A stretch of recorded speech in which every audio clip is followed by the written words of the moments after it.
Hello, welcome to the show. It's back doing the Sunday, isn't it? So the Sunday Blether for once instead of the Saturday. It's back. I'm back. It's me. It's Conor. I'm now joined by my usual colleague Pam, who's joined me from last week as well. And I'm now today joined by Mick, who is the Right. first time we're on together. Mick, so how you getting on, mate?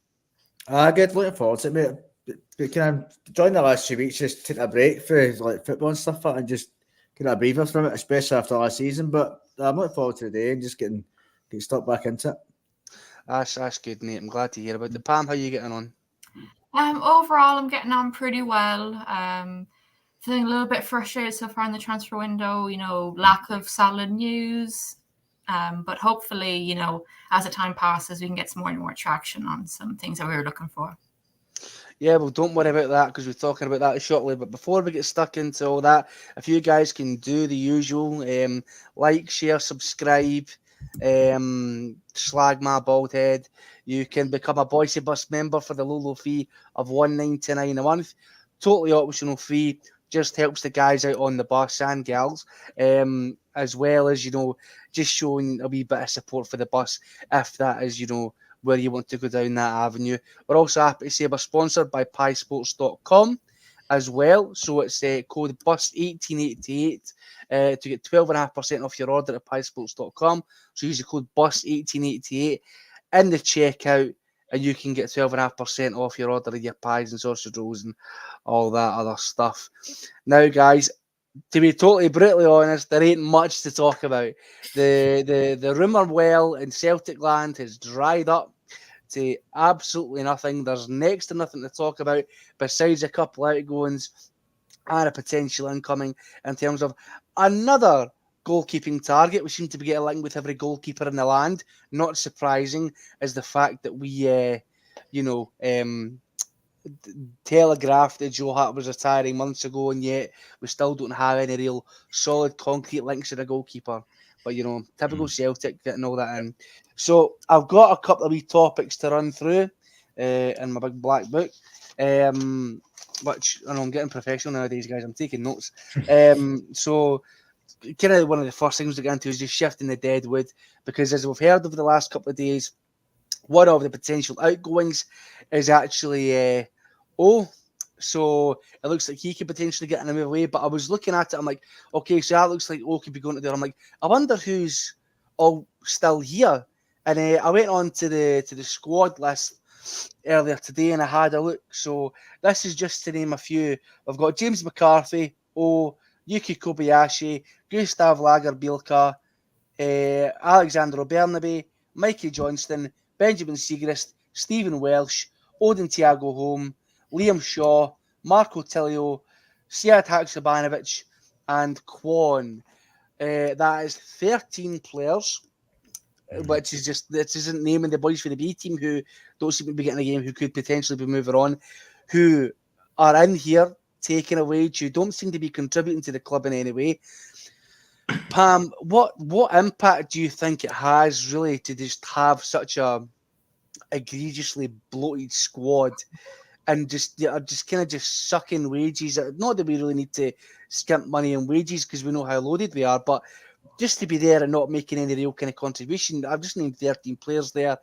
All of them combined this season have done next to nothing, to be putting it mildly, and they are, taking thousands upon thousands out of the club, which could potentially be forwarded onto other players, onto other potential incomings coming in. So, what's your opinion on that, and just kind of where they find themselves with the size of the squad we have now?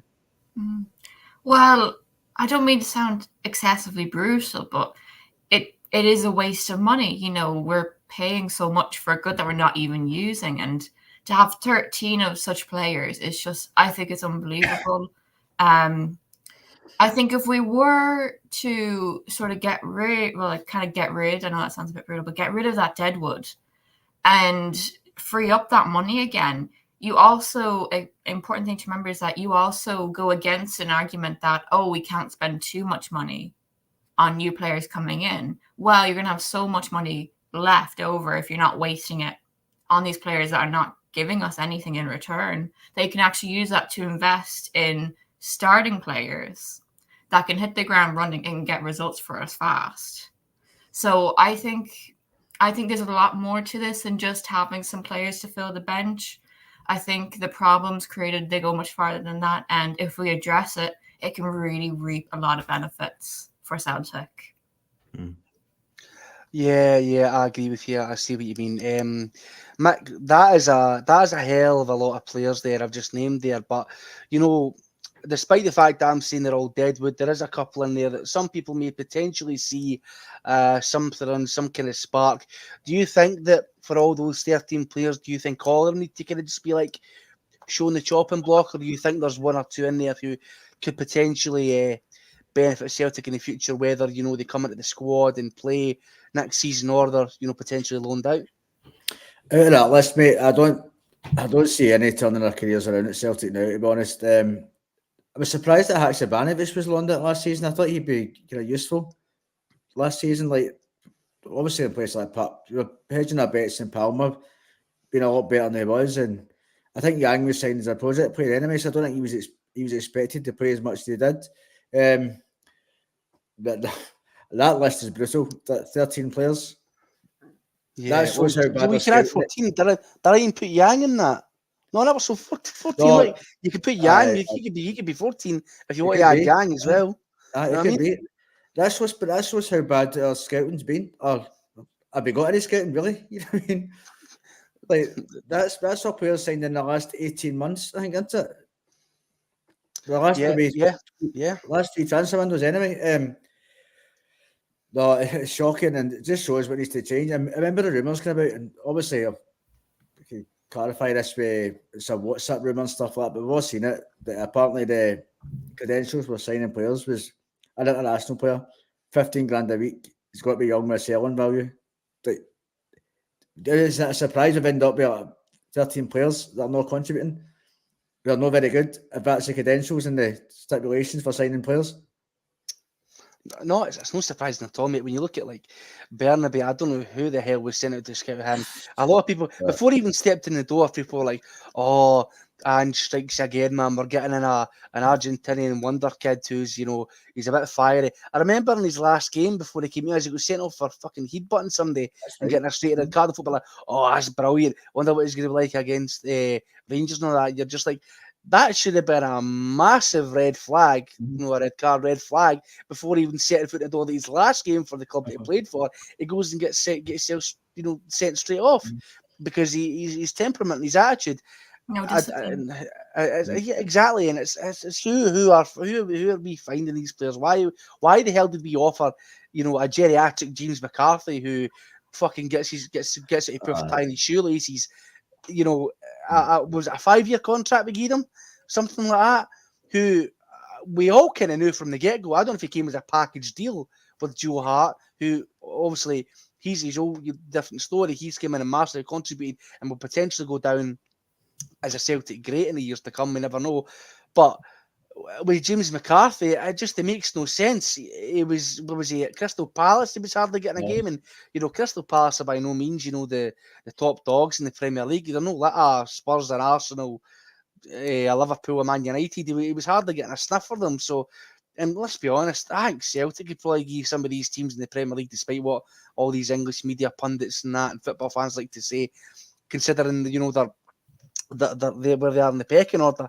They're no bigger, they're no potentially better than us, and yet they're struggling to get games for them and struggling to get games for teams in the English Championship. And yet these are the guys that we're signing.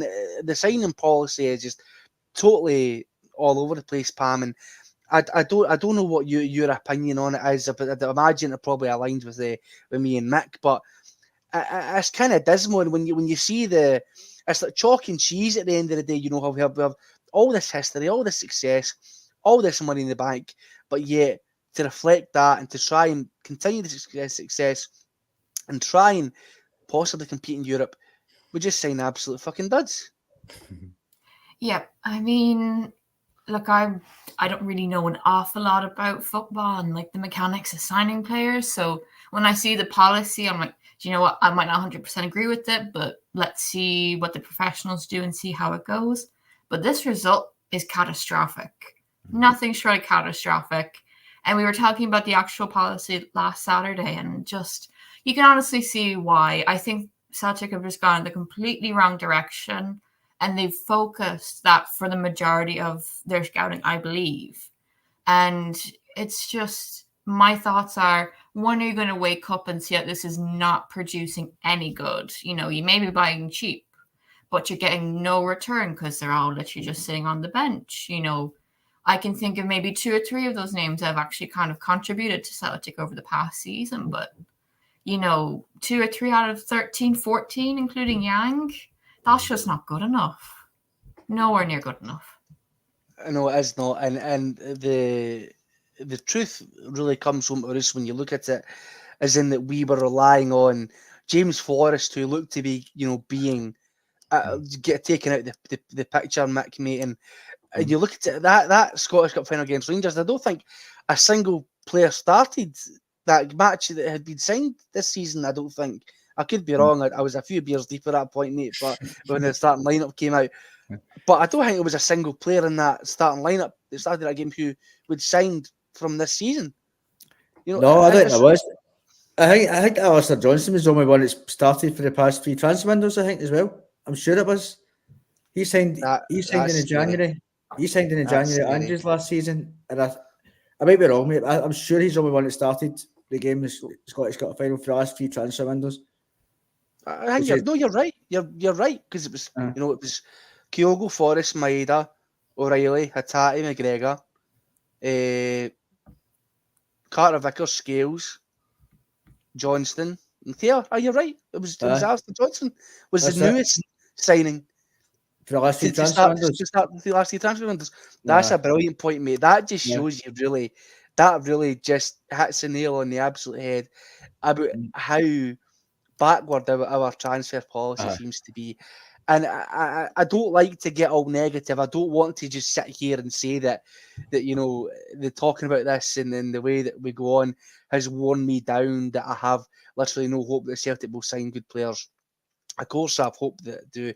Maybe it's a bit of naivety, but Pam, I think when you look at it, when your heart tells you one thing, and then the mountains upon mountains upon mountains upon mountains of evidence from the last 10 years transfer windows really kind of tell you different. It's really the transfer policy has really exacerbated itself and made itself 10 times worse over the last couple of seasons. You know, Rodgers, his first time he got in who he wanted, you know, his second season they cramped him in with it. He obviously didn't get as many as he wanted in. And you had that thing with Marian Shved. It was like, why are we getting in another winger? We've got about 1 million wingers at the club. And, you know, the signs have been there for years and probably even years beforehand. When you look at guys who are agents and guys who were ex-scouts and that coming out in the media saying, oh, by the way, we could have signed, you know, Memphis Depay, for example, was being scouted by Celtic. I can't remember if he was an actual target. But these guys who are ripping it up for clubs, you know, big clubs like Ajax and, you know, Man United, teams like that, playing international tournaments with big teams in the Netherlands. And you just see what we're getting in now, and it must make you want to, you know, bite your own hand off. I didn't really feel about this summer, but last summer I really got my hopes up, especially when we sold Jota for that record fee. I thought, do you know what? This is something extraordinary. Maybe we're going to do something extraordinary. No. And I kind of had a similar thought for the first couple of days of the transfer window, but then you got that Groundhog Day feeling of it feels too stale, it feels too stagnant, there's not enough proactive action. I just don't feel it. I think the fact that we haven't heard like very clear, concise, conclusive news of a goalkeeper is what's really the key indicator that this is just going to be a transfer season like an ordinary transfer season for Celtic. And quite honestly, to use a word I've learned on the bus, I'm raging. I am absolutely effing raging. I feel like it's just the same old Celtic board. They don't give the manager the support that he deserves. I feel like the last manager that truly got 100% support and backing from the board was Martin O'Neill. Mm-hmm. You know, you could argue that. It feels like there are two wheels on the back of the cart, but they're not at the same level. One's a little bit wonky. I think that's the board. It's just not running efficiently. There's not a lot of cohesion between the pair. And I don't think there's a lot of trust either, but time will tell. But yeah, so I mean, far, so good. a lot of people, I know I agree with you, and a lot of people would say, oh, but what about Ange? Yeah, he was backed. He got in the players he wanted. Let's be territorial, especially in his first season. However, let's not forget the fact that large majority of them were cheap. He didn't pay over £6 million for a player. Exactly. Some of them were, very, very cheap. Some of them were coming in for minuscule fees like Maeda and Hatate, Matt O'Reilly, absolutely tiny fees.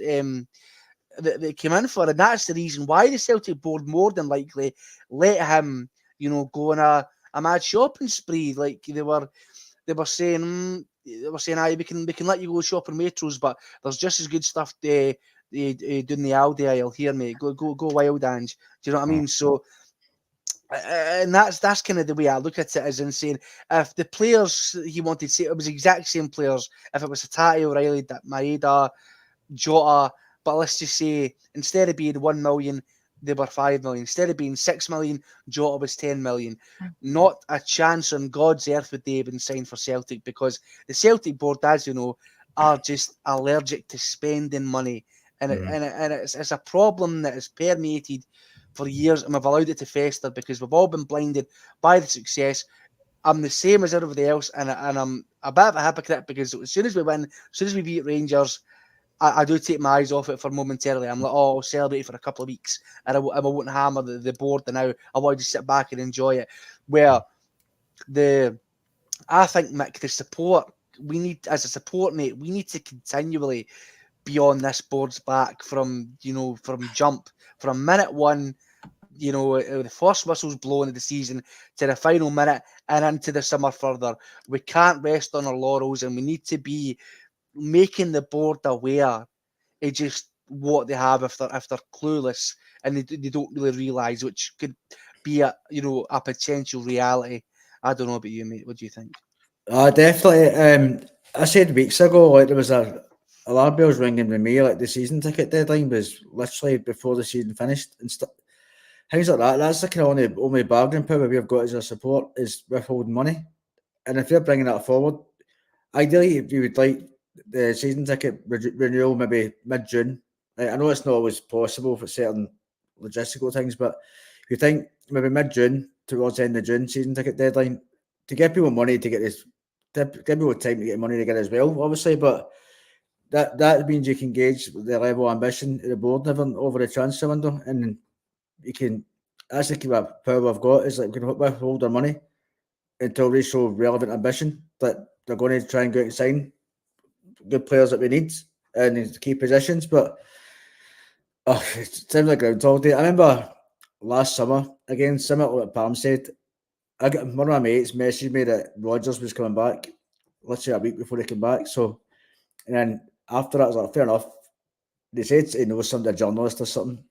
And I got sucked in by it, and he was saying, oh, we're signing Kieran Tierney on loan and Scott McTominay and this Swiss boy, Fabian Ryder, remember?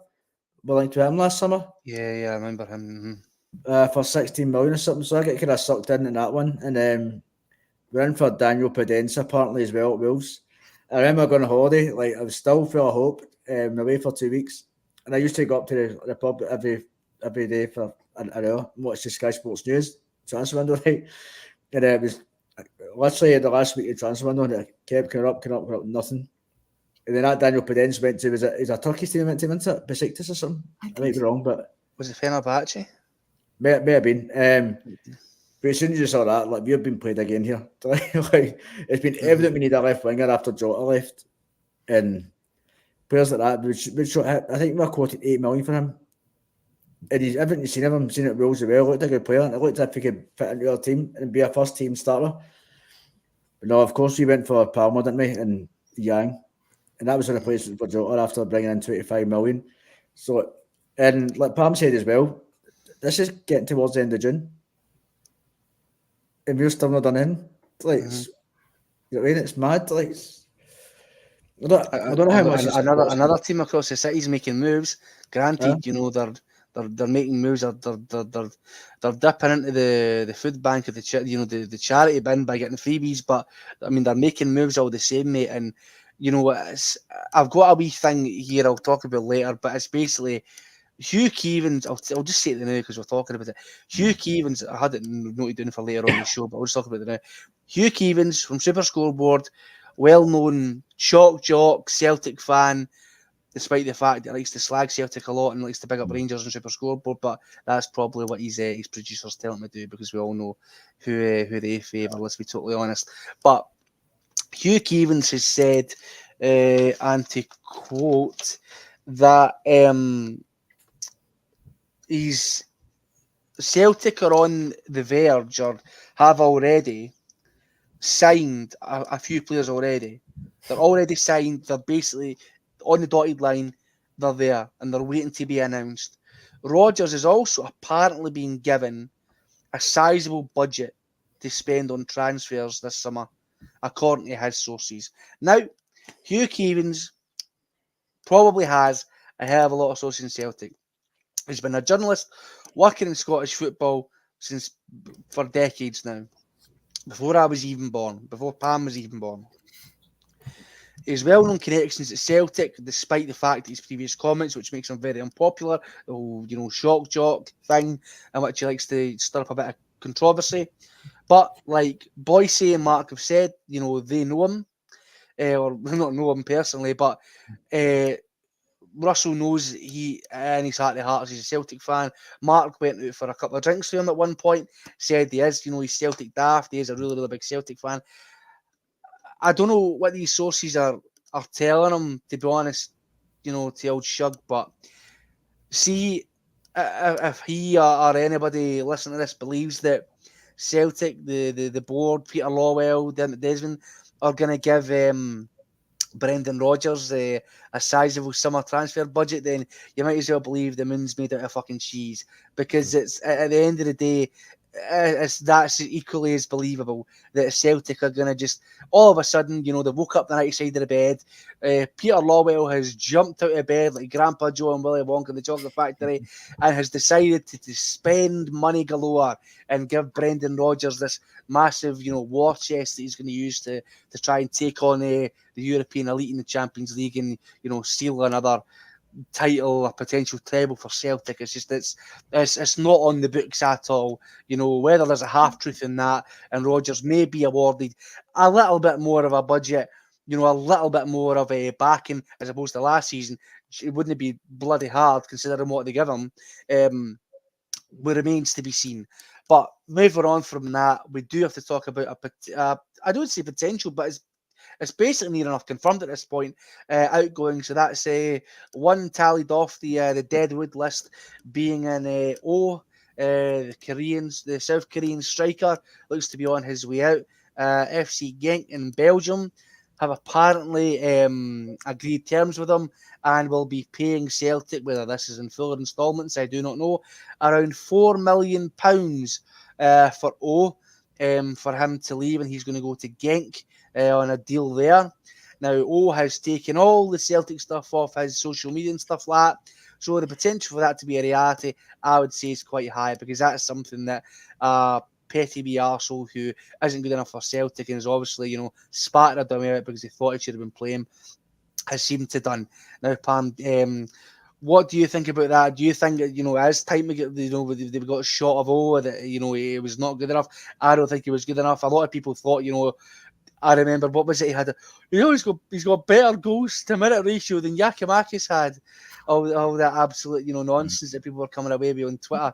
You know, Twitter's where brain cells go to die, man. Genuinely, in terms of, you know, football talk as well. And I should know, because I'm on the bloody thing 24/7, so you can tell how my brain's been affected. But Pam, what do you think about that? To be honest, you know, making a profit as well, which we know the Celtic board love. I am very pleasantly surprised that they're offering $4 million. I don't think they're just using his time as Celtic to measure that price, to be honest.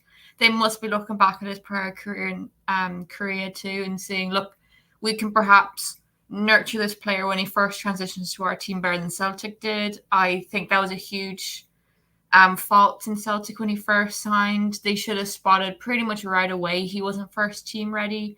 And I think they should have loaned him out to a different team, like perhaps a St. Mirren or something like that, to get more minutes in his legs, build up his confidence in the Scottish League, and then throw him in. Instead of just throw him in and say, look, we'll see how it goes. There should have been more care in his onboarding process. In regards to that Instagram thing, excuse me, I heard that he did take down all his Celtic posts. That kind of reminds me of something GG did. I don't think he did the same thing, but he did make a somewhat petty Instagram post, I think, before he left. So I think he's as good as gone at this stage. And you know what? I've never really disliked him. I don't think he ever really stepped up to what we needed of a first team player, but I wish him all the best. Yeah, I mean, fair. That's relatively lovely. A lot, more lovely words than I would say to him, on his way to the door. I'll tell him, Mick, to be honest, mate, till he know that the door hit him in his arse on the way out, to be totally honest. But yeah, the thing with O was like, see when he was actually here, right, and he did score actually a couple of important goals. I remember a game I was at, I was watching at Celtic Park where we were playing Hibs and we were losing. I think we were losing at maybe 1-0 at half time or something like that. I think they got a penalty. And then they came on and they scored. It was either the equaliser or it was the winner. No, it was the equaliser, sorry. He scored a header at the back post. And I'm like, oh, this boy maybe's got some potential. And he scored goals as well. I think he scored a goal against Hearts that season as well to win the league. And stuff like that. And there was tiny wee snippets here and there, tiny little, droplets of hope where you could potentially see something in them. But at the end of the day, we shouldn't be getting guys like that. That's a St. Mirren level signing. That's a Hibs level signing, to be totally honest. They would probably start for them, but not for us. And it's kind of just it's more, examples of just where this board have kind of taken us and kind of planted, the flag, in all honesty, in terms of signing players, to be honest. Yeah. I know you get the goal we were talking about against Hibs. That was from a corner, wasn't it? And the way he scored it, he actually ragdolled the defender out of the way. And it was a big, strong, powerful boy as well. And, we thought, we kind of see what guys like Giakoumakis and Ida have done. He's maybe in a kind of similar mould, but to be honest, I tell you the new, right? I work in an airport. I won't tell you where I work because I like my privacy. But I seen O and Yang in the airport one day, right? And they were just came back from international duty and they must have been going back to Celtic. They were just standing about and they were kind of just looking about, looking lost. And I'm like, fuck me. He looks more lost in the airport than he does in the football pitch, which is bloody difficult, to be totally honest. But we're signing these guys, and at the end of the day, like, what little they do give us, even if it is one important goal here or there, is still not enough for what we're paying them, what we're having to shell out, the wages that they're taking, and for the numbers they're taking up in the squad as well, to be totally honest. And I just think that the sooner, and it'll probably never happen, probably not in their lifetime, let's be honest, that Celtic get away from this model is when Celtic will reach dreamland and just kind of go back to what we were like under Martin O'Neill. How being feared, not just domestically, but in terms of Europeans. Even Gordon Strachan would get good results against teams, but granted that was a lot by hook or by crook, getting results against Manchester United and prime AC Milan and all that. Brilliant nights. Even Neil Lennon, for God's sake, beat arguably the best club side in the world in that Barcelona team. But that was, just another famous night, arguably luck of the draw with the way that, we had to sit in and defend rigidly. But they did have world-class guys in there, like Fraser Foster, like Victor Wanyama, guys who, bled green and white for the hoops, like Scott Brown and that. So it's a mix of both. We can't just be going for the cheap options. We can't just be going for guys who you think can cut it in the Scottish League, who have maybe impressed for, a Dundee or an Aberdeen here and there, and thinking they can just come in to rule the roost and go up against guys like, Vinicius Jr. in the Champions League or Erling Haaland. It'd be an absolute bloodbath. And if we continue down the route that we're going through, Pam, I really do fear for what's going to happen to us in Europe next season with the games. People are thinking that's it's a benefit for us. Oh yeah, there'll be more games, we could get more points, we could potentially progress and get more money and stuff like that.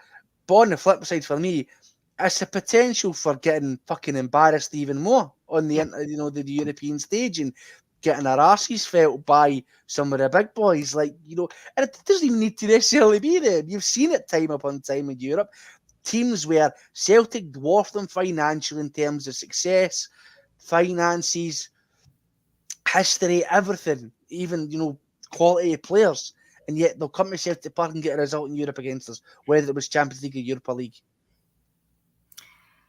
Yeah, I mean, I don't feel good in Europe at all. I don't think I have since 2012, to be honest. 12 years ago. I cannot see. I think maybe if we're gonna have a win or two in Europe this year, it's gonna be a combination of us doing our very, very best, giving like 110% and a bit of luck or a lot of luck to help us. But in order to change, to reverse this cycle, we really the board really have to look into how they approach transfer windows and approach how they, scout players and what players they want to bring into Celtic, because it's not like they're not spending money. They're spending a lot of money on these players that we're not using. Mm-hmm. So that's not the problem, the fact that they're not spending money. It's how they spend it.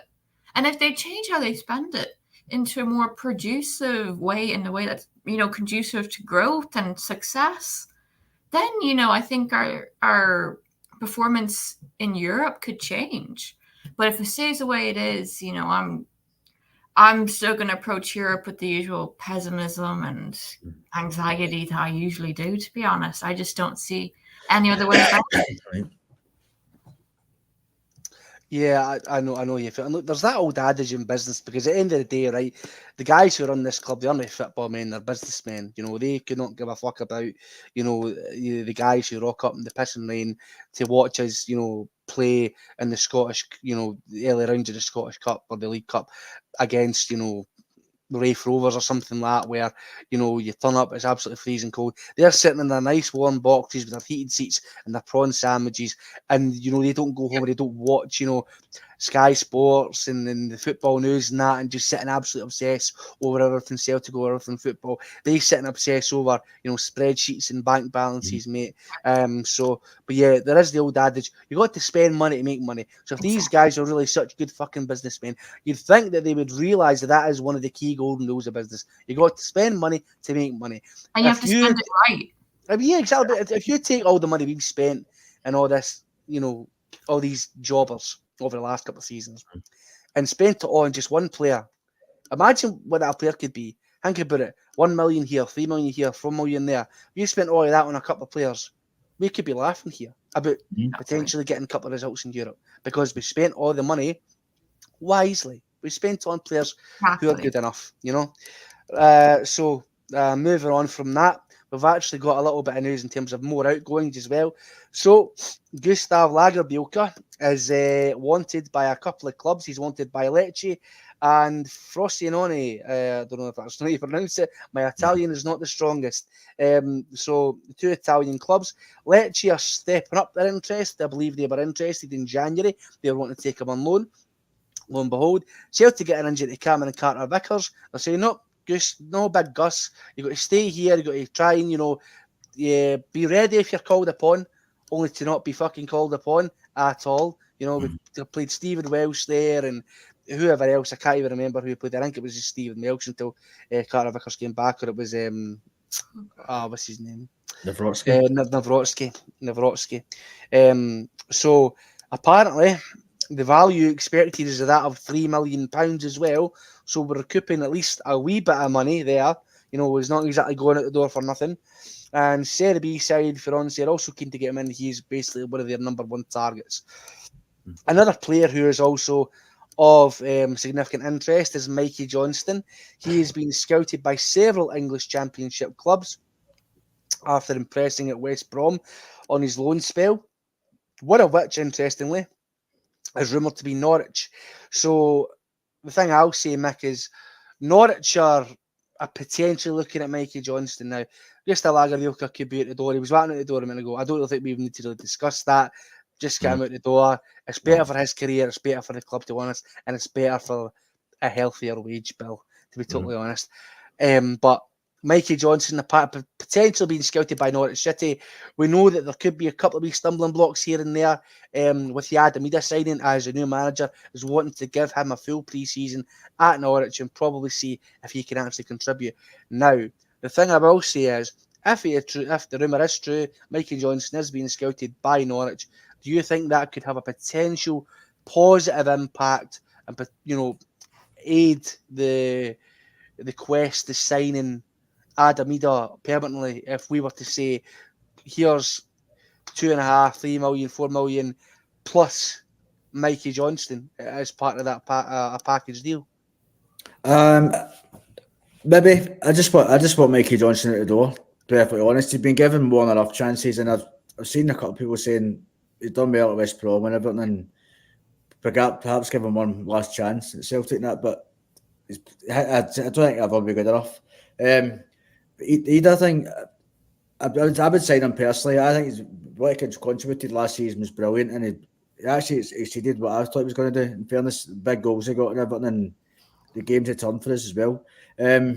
One we concern with that is we're going to drag on towards the end of the window. We're going to be left by a Fraser Forster situation again. Like, drag towards the end of the window, he doesn't sign, and we're left with like nobody. It's a rush signing like Barkas was.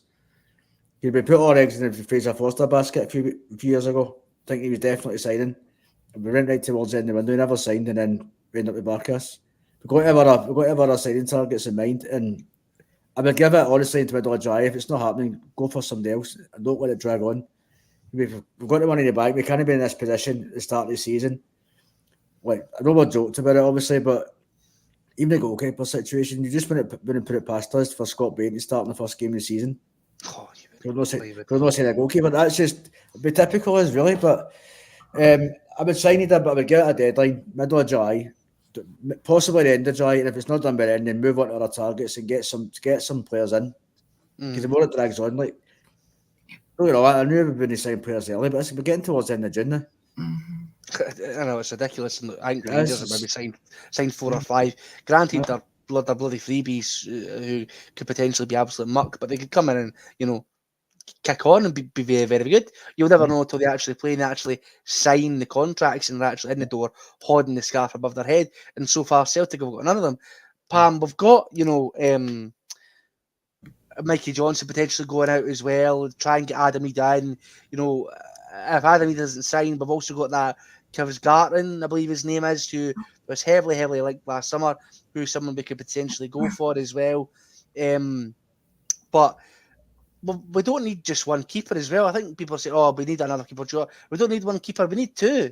Yeah. Benjamin Siegrist is going to be going at the door as well. He wants to move away. He wants gone. He was gone last season, when he hardly got a game. Now, I was actually happy when we brought him in. I thought he was one of the better goalkeepers in the league. The performance he put in for Dundee United against Celtic and respectively Rangers were very, very good. I was very impressed, but he came in. They hardly got a game on the range. Joe Hart was his always number 1. He got a couple of games in the cups, and that was it. And just, he was just never seen or heard from thereafter. But Pam, I think that the longer we are taking with this, do you think there's a potential to ask the question? We're seeing there's rumours of guys getting put out the door, quite a lot over the next few days. The rumours seem to be popping up. The rumours are trickling in slowly but surely. Hugh Keevans is saying we've already signed players, apparently. Do you think that potentially Celtic are lining up all their ducks in a row here to just, blow everybody out the water, blow Rangers out the water, they kind of kill any hope that anybody else has got for competing with us next season by announcing all these wonderful and amazing signings that potentially come in the door, or is this just a load of rubbish? I think it's a mix of the two. I wouldn't be surprised if the board are playing the tactic of offloading the Deadwood first to see how much money they can free up to put into signing new players in. It's However, funny that, so sorry to interrupt, but money to free up them, I've got about 70, 80, 90 million in the bank, plus 40 million for the Champions League coming in, plus whatever money for Jeremy I don't Frimpong, agree with that. transfers. I know you don't. I know, but I just said like money to free It's up. not necessary. It's ridiculous. I wouldn't be surprised they're doing it, but it's really far from necessary. I have it in my head that this board they're lazy. So I don't think there's an awful lot of planning to it. I think they've really started to. My gut's telling me that they're really starting to look now, so that they can like poach players towards the end of the transfer window, so that they can save like a few weeks or even a month's wages. That's what my gut's telling me. Like, it's just not proactive. It's let's try and save as much money as possible, but by doing that, you're wasting money you're potentially wasting a lot of money on players that are just not going to fit into what we need right now. And I've seen that happen past few transfer windows, unfortunately, and I don't think there's any change from here, sadly. No, it's not. It's not a good prospect, to be honest. Mick,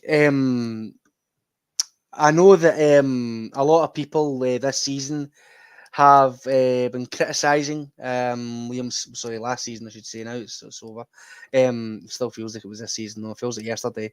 I'd have stuck that goal in the back of the net against Rangers in the Scottish Cup final. But happier times when we were more about Celtic, spending absolutely zero bloody money. But a lot of people, rightfully so, maybe some people were overly harsh on him. Me probably, me more than likely, very, very harsh on Liam Scales and him stepping up last season. Now, when Liam Scales first came in, I was rightfully, like a lot of people, were very, very nervous. He then proved me wrong. He had a very, very good game against Rangers. We won the game. He was having a very, very good start to his season. He then dipped quite a bit. He took over from Lagerbielke and Nawrocki in being the centre-half partner to Cameron Carter-Vickers. Now, a lot of people are still saying that Scales is more than likely good enough for backup. However, we need to get another new centre-back in. Now, the rumour is, and Big Tony Haggerty from the Celtic Way, who we all love him, he's a friend of the show.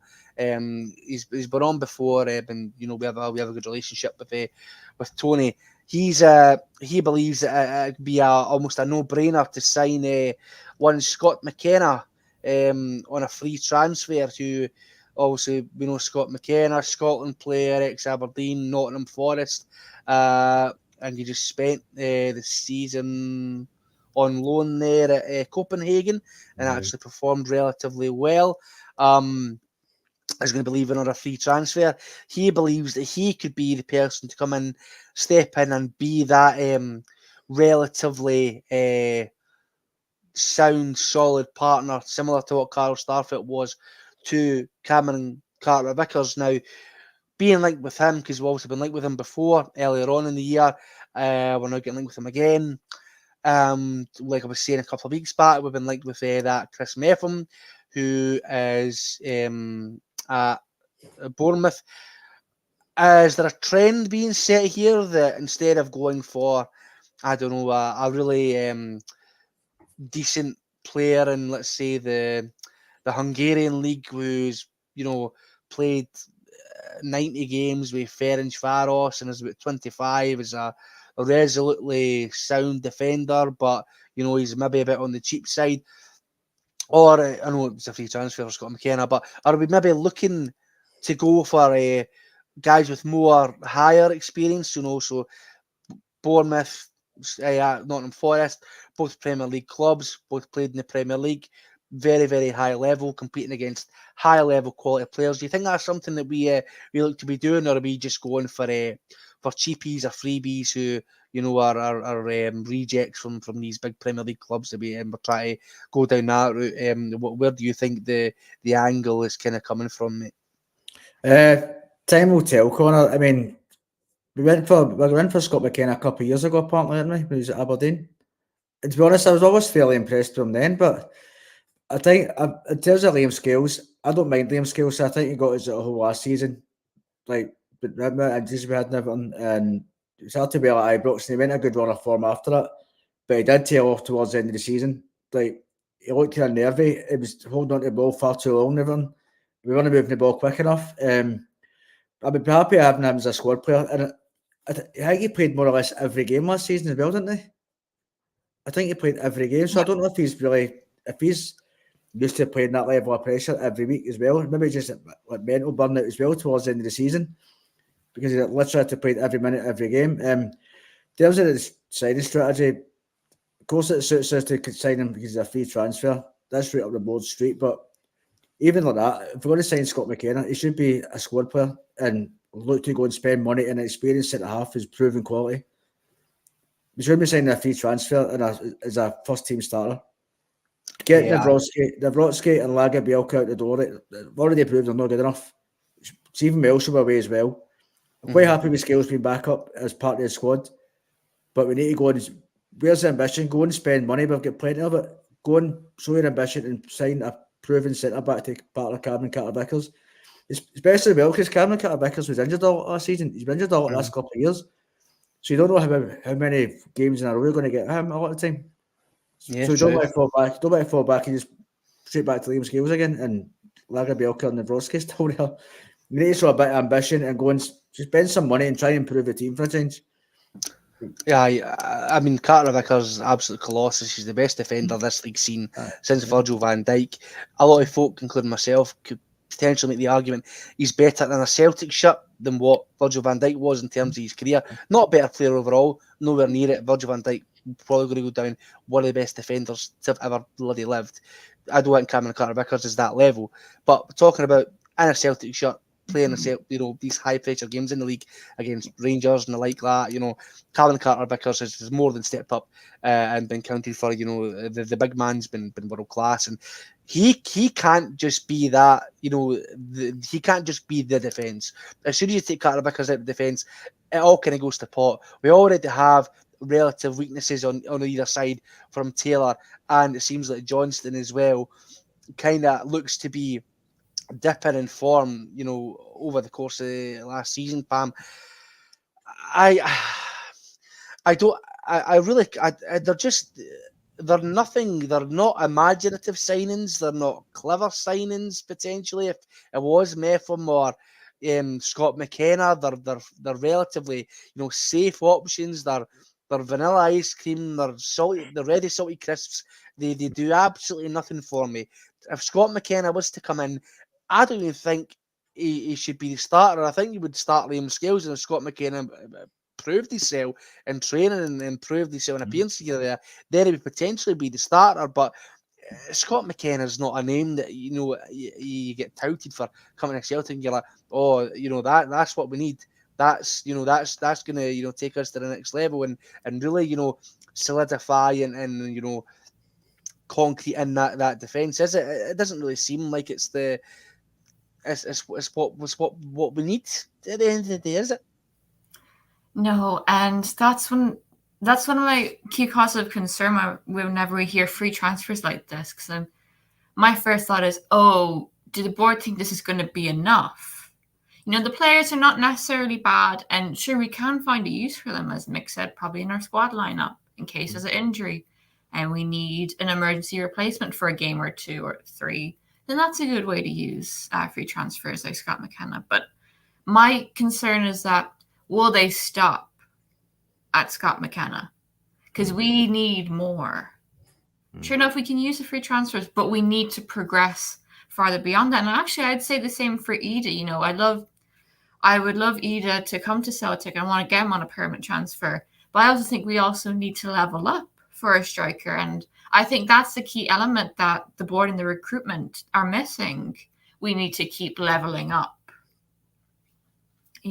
And to do that, you have to look at how we're recruiting, I keep harping back to this point, how we're spending money, not just spending like $1 million, 1.5, 2 million on a dozen different players.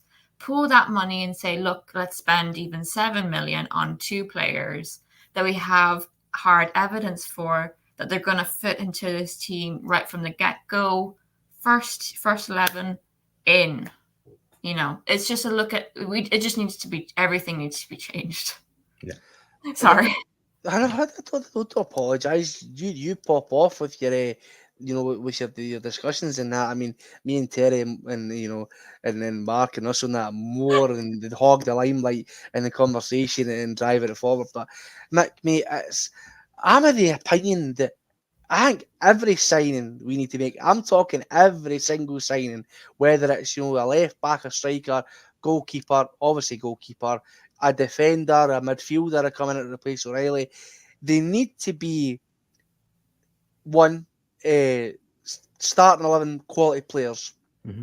And I think two, they need to be improvements on the players who are either being put into the squad, to be took over by these players, or who are on their way out the door. I think we need to improve. We need to look for someone who is better than Joe, or someone who's better than Matt O'Reilly, to be totally honest.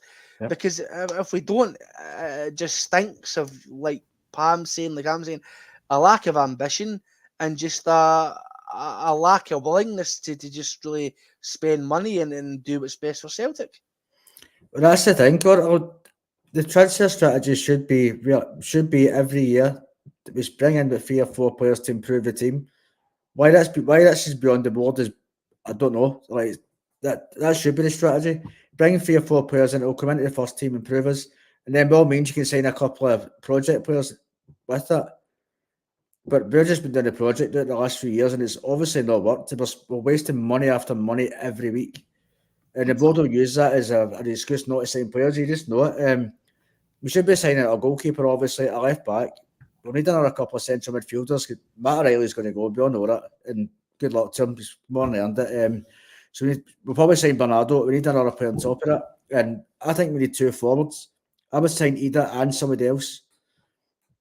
I don't know, I love Kyogo, but he's not been the same under Rodgers. So you don't know, maybe he's not suited to the style of player that. Ida I like, but even somebody like Bhoycie I would sign as well. I think he'd step up big time, be better players around about him. But I think he scored 24 goals last season for Aberdeen. He scored in Europe, and he scores for the national team as well. So that's just in terms of names, but we should, as a bare minimum, by signing 3 or 4 players that will come in and improve your first team. And then by all means sign project players, but we'll see. We're at the end of June, and there's still next to nothing being done. So I'm sceptical about it, to say the least. I just don't trust this board whatsoever. So we'll just need to see what happens. And again, end of June, so getting into July in a couple of weeks. You just know that the Euro's been on. That's a smoke screen for the board. Oh, We're looking for better deals after Euros. Oh, it was very difficult. They were doing international duty. We couldn't get links with agents. They were talking to everybody else, but we really tried, guys. Peter tried his absolute hardest. And it's just a shame. Everybody give Peter a round of applause for getting in this. The Latvian under 21's captain and that to come and replace Matt O'Reilly at midfield. It's just you can have been proactive before the Euros too. Like that was completely off the cards. Exactly. No, it's just not. It's last gap saloon. It's the thing that Hugh even just talking about. The thing that I was, possibly suggesting there about Celtic getting all the ducks lined up in a row. They're not, because they're as tight as a duck's arse. So it's really it's a depressing subject, but it's something that until Celtic actually start making moves, that unfortunately it's the merry-go-round, the transfer window that we have, where we're like sign players, they come in, they're not actually that great. Why do we sign these players? Then rinse and repeat, the cycle continues. And it's the same thing we have, year upon year. But speaking about players potentially coming in, we are linked with another goalkeeper, and it is a familiar face. It is one Dominik Livakovic, the 29-year-old Croatia goalkeeper who has been plying his trade for Fenerbahce last season. He was getting eyed by us last season, I believe, after a very, very impressive stint at the World Cup. He was being touted to us in the media. He was being linked. It was Celtic are going in for Dominic Livakovic, and we were all absolutely buzzing because he had a brilliant, brilliant performance at the World Cup the year prior. And apparently, he decided to go to Fenerbahce. Now it looks like old Jose maybe doesn't necessarily seem to rate him because clubs like Celtic and Ipswich, I think, are interested in him. He obviously was a target, a subject of interest last year. We are apparently as Celtic. This is according to the Daily Glasgow Live, by the way. This is where I found this article. So take it with the biggest pinch of salt you can find in your cupboard, because this isn't coming from a Daily Record or one of these trusted sources that Celtic often like to leak links to. So whether this is, hearsay or whether this is going to happen, I'll never know. But Celtic are apparently willing. This is said they were willing to pay £9 million, according to the Turkish outlet Marca. There's probably a silent H in there somewhere, I'm forgetting. But yeah, as for Dominic Livakovic, he's starting goalie for Croatia. He obviously started against Spain yesterday in the Euros, in which they lost 3-0. He did get a match rating of 6, though. I believe that he made a couple of good saves, including a very, very close range effort, if I remember watching correctly, from the young boy Yamal. So last season, this is just some of his stats to run through. We can see if they're of interest. Last season, he played 34 games for Fenerbahce and he clipped 15 clean sheets. He had 6 games in the Conference League and clipped 2 clean sheets. So with all of these stats, Pam, including, the fact that he's a previous interest, he's the international starting goalkeeper for a country like Croatia, who are a very, very, good footballing nation, despite their relatively small size. You don't get many rubbish players for Croatia. Let's be totally honest. They're a very, very, good country for producing talents. I mean, you look at some of the guys coming out there, like Modric and that. It's just ridiculous. But thinking about all those stats, do you think that he is potentially the best option that we could be going for in terms of a goalkeeper, or would you rather see us go for someone like we discussed last time, the keeper who is at Sparta Prague, who we spoke about last week? What's your feelings on that? Well, Livakovic was actually somebody I had a key eye on last season, and I'll be honest, I was a bit frustrated when we didn't get him. I went to Turkey instead. When you're reading out his stats there, I think you said 15 clean sheets for 34 appearances. Yes. I would like a few more clean sheets, personally, just for consistency. And he got a good match rating against Spain, which obviously a very strong team. So I wouldn't be disappointed if he was one of the 2 goalie signings. I think we need another one as well. But if we had him as well as somebody else, maybe the Sparta Prague goalie that we were talking about last week, I wouldn't be unhappy with that. No, it's definitely. I think it's potentially. I personally think with those 2, I think if we're getting one, they would be starting goalkeeper. I think with those 2 guys, they're both wanting to be starting goalkeeper. So, Celtic obviously wouldn't come.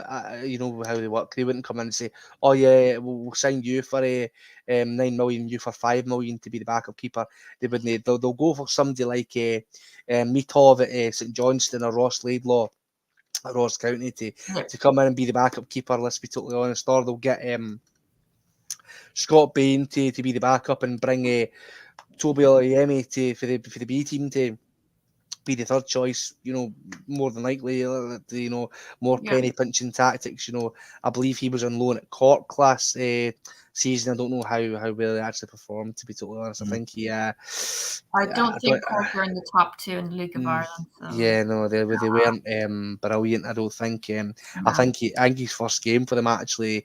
he had a bit of an absolute stinker, but he's still a young boy, so I can forgive him that. You know, if it was somebody who we were going for first choice goalkeeper, I'd have a hell of a lot of questions. But Mick, what do you make of this potential signing? Do you think it's an avenue we should potentially go down? Do you think it's a lot of rubbish? Do you think there's no chance, considering all these stats that I just showed you? He's a Croatian #1 goalkeeper, he's played for Fenerbahce, he's keeping a few clean sheets here and there. He's a relatively good, experienced goalkeeper who's got it international and European level. Do you think that he's somebody who's without our reach now, or do you think he's somebody we could entice to get in?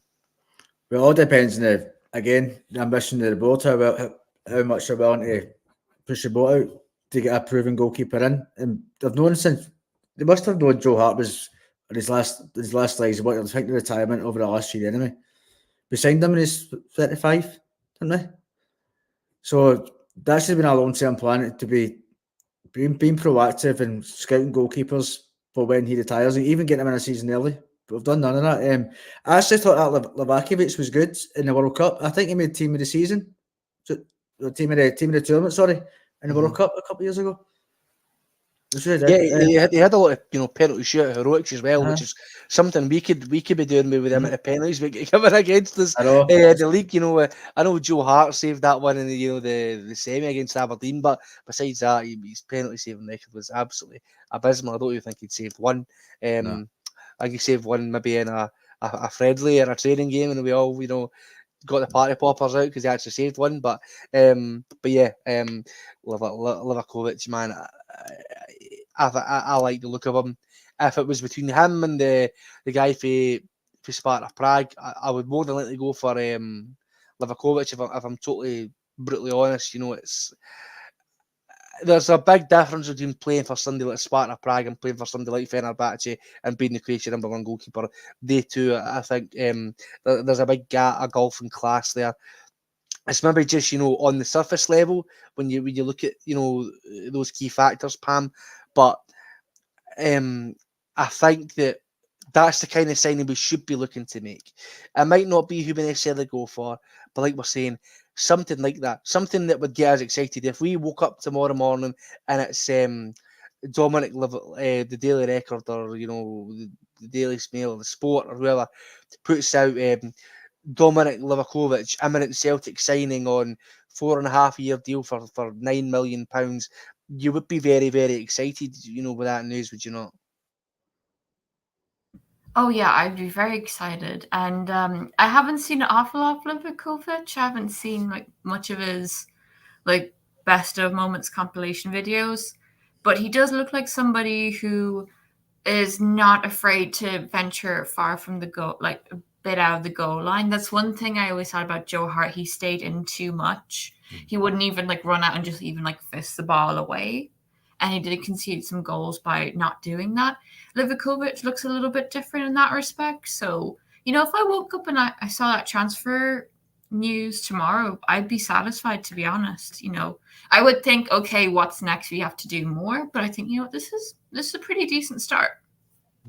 Yeah, and it's as the thing, we can only hope that it would continue from there. But I think, as we have discussed over the past hour, I'd say there's more likely a chance that pigs will start flying than Celtic are going to just wake up one day and just start making all these amazing signings. But before we go, just to be hypothetical for you, I'll ask go around the room and ask you both. So, obviously, we spoke about it earlier. There is a lot of Deadwood needs shifted. We need a bloody lumberjack to come in to get rid of all this shit.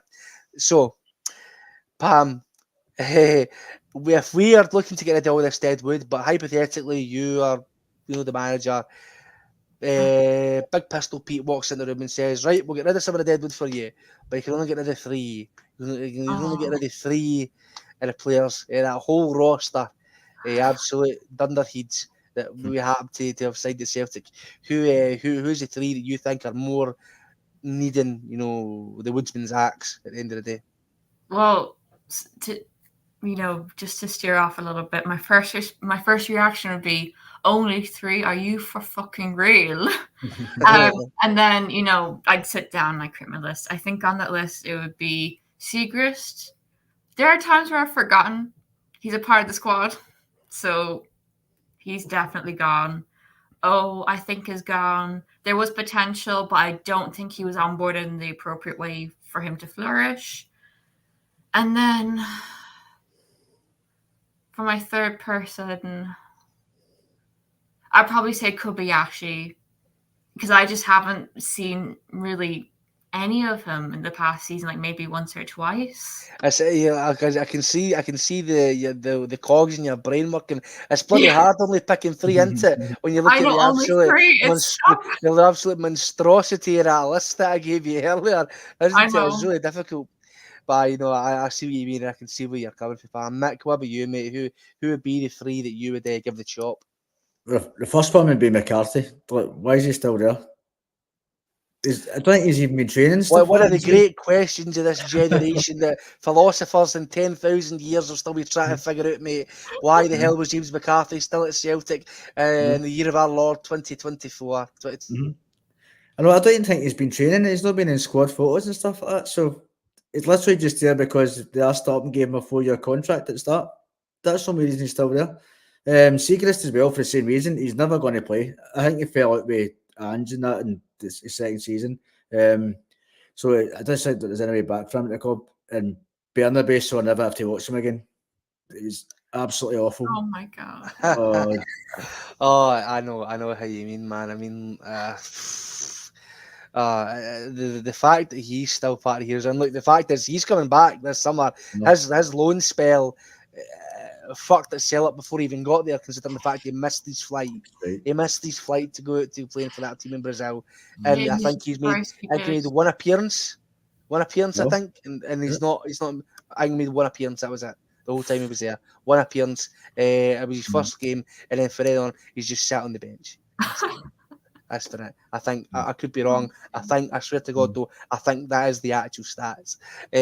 For me, and then we'll wrap this up. I would go McCarthy as well. I think there's only so many times you can say a couple of games here and there before it really starts grating on you. That meme. But the fact that what wage does he run? He must take a sizable chunk. I think he's on 10 to 15k. 10 to 15. 10 to 15k. Right, so he's no massive, but he's no on a pittance either. We get rid of him, that's another one off the wage bill, to be totally honest. I would get rid of him. I would get rid of Bernabé as well, so I didn't have to look at his fucking face again in a Celtic shirt, and I couldn't bear to stand watching him come onto the field for me again. I think I would have an aneurysm and die on the spot, to be honest, if that was the case. I've seen that next season at some point. But I wouldn't put it past Celtic, to be brutally honest. The other 2 starting left backs next season are still Greg Taylor and Alexander Bernabé. And my third one, the third one's the hardest one, to be totally honest, because there is just so much there that I do not want there, and that none of us want there. Let me have a look at my list again. I actually can't decide. I'm really struggling, to be totally honest. Who's on my list again? Let's have a look. You should have given us 5 instead of 3. I should have given you 5. But that's maybe that's maybe in too fair though. Come on, right? One.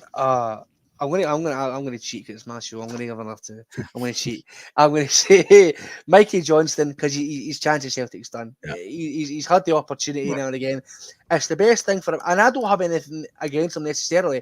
I think he's a player who has good potential, who could flourish in another league for another club, and could, maybe net us a wee tidy bit of profit if he was to move on to bigger and better things, which he has the potential to do, which I'd be all in favour for, and I'm sure Peter Lawwell's coin purse would be all in favour for as well.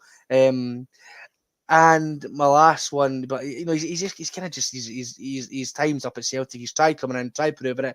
Granted, he had a little bit of an impact this season. I remember that game up at Dens Park against Dundee, where he scored a brace, and then he followed up by an absolutely shocking performance in which who was screaming at him? Was it Greg Taylor?